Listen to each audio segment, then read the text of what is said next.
राधे राधे, जय श्री कृष्णा। नाग पंचमी की आप सभी को हार्दिक शुभकामनाएं। सावन शुक्ल पंचमी को नाग पंचमी के रूप में मनाया जाता है। इस दिन नागों को दूध पिलाया जाता है और भगवान विष्णु की भी पूजा की जाती है।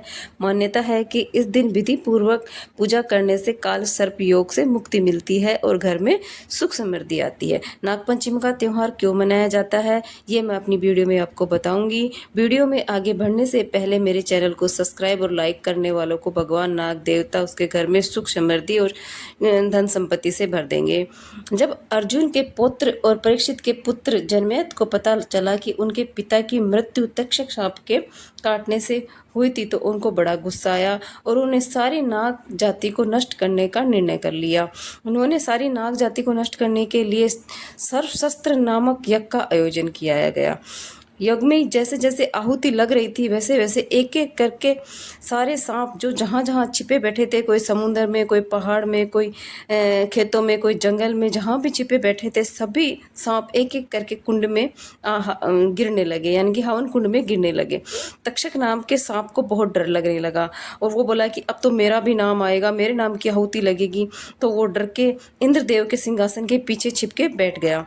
तब तक्षक नाम का जब यज्ञ में आहुति देना प्रारंभ किया तो नागों की रक्षा करने के लिए ऋषि आस्तिक ने उस यज्ञ को रोक दिया और तक्षक नाग को बचा लिया और नागों की प्रजाति पूरी बच गई।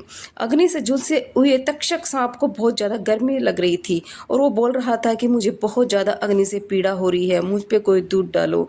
तो नागों के जो ऋषि थे उन्होंने उसके ऊपर दूध डाला और नागवंश को बचा लिया और कच्चे दूध से उसका स्नान कराएगा।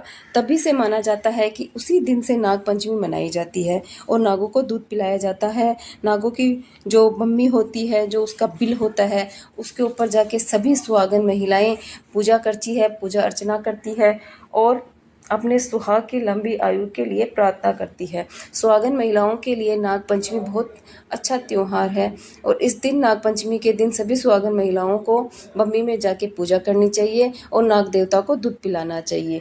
इस दिन मिट्टी की खुदाई नहीं करनी चाहिए। मिट्टी की खुदाई करने से जो मिट्टी के अंदर सांप के जो भी बच्चे होते हैं, अंडे होते हैं, अगर उनमें से किसी को पीड़ा होती है, कोई मर जाता है तो नाग देवता उससे नाराज हो जाते हैं और उसके काल सर्प दोष लग जाता है, यानी कि वही काल सर्प दोष उसके जीवन भर चलता है। इसलिए नाग पंचमी के दिन मिट्टी की खुदाई नहीं कर, यानी कि जो नीम का मुहूर्त होता है ना, मकान की नीम का मुहूर्त, वो तो बिल्कुल भी नहीं करना चाहिए। नाग पंचमी के दिन अगर नीम का मुहूर्त करते हैं तो वो मकान सक्सेस नहीं होता है, उसमें सुख समृद्धि नहीं होती है। इसलिए नीम का मुहूर्त तो नाग पंचमी के दिन बिल्कुल भी नहीं करना चाहिए। गृह प्रवेश भी नाग पंचमी के दिन बिल्कुल नहीं करना चाहिए, क्योंकि गृह प्रवेश के दिन हवन होता है, यानी कि हवन वो यज्ञ टाइप में होता है और यज्ञ से ही तो यानी गृह प्रवेश तो बिल्कुल भी नहीं करना चाहिए। यानी दो चीज़ बिल्कुल भी नहीं करनी चाहिए, एक नीम का मुहूर्त जिसमें नीम की मिट्टी की खुदाई होती है और एक गृह प्रवेश जिसमें यज्ञ होता है और यज्ञ से नाग देवता नाराज होते हैं।